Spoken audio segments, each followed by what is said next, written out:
is C, CA, etc., right? But we know that C generic is C times T, right? And that the A generic is T to the minus 1A times T. And so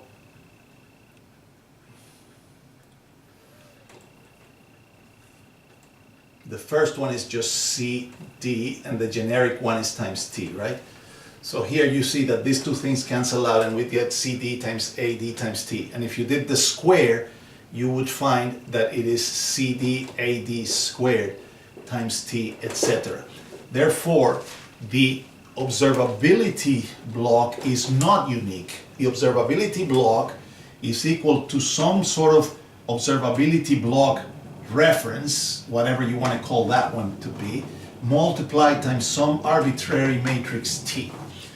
Okay, so you can make the observability block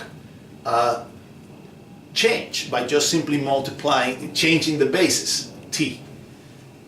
Now, the controllability block, Q beta, which is BD, AD, BD, etc. Remember that the BD is T to the minus 1 times some BD generic.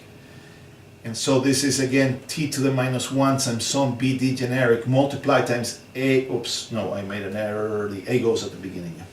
So it's AD, BD. So the A is T to the minus 1 times A generic times T times the generic BD, which is T to the minus 1 BD, and so on.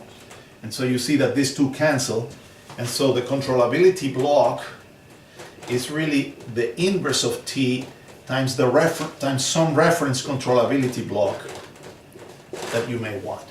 Therefore, you can modify the controllability block not independently of the observability block, right? Because the matrix has to be the same. What we do see, of course, is that the observability times the controllability, which was our Hankel matrix H0, right, is the P reference times T to the minus 1 times the Q reference, and so this is independent of the basis. Okay? The product of the observability times the controllability blocks, that's independent because that is made of Markov parameters, and the Markov parameters are independent. So again, that may not still answer the intuitive question of how is it that we can manipulate the controllability and the observability. Okay, so that's kind of a little bit of the math.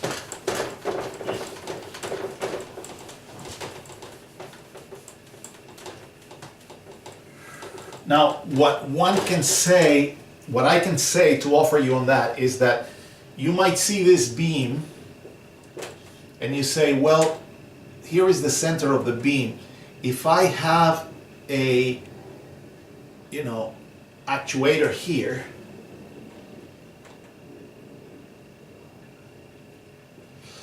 then the second mode is very poorly controllable, right? The second mode is very poorly controllable.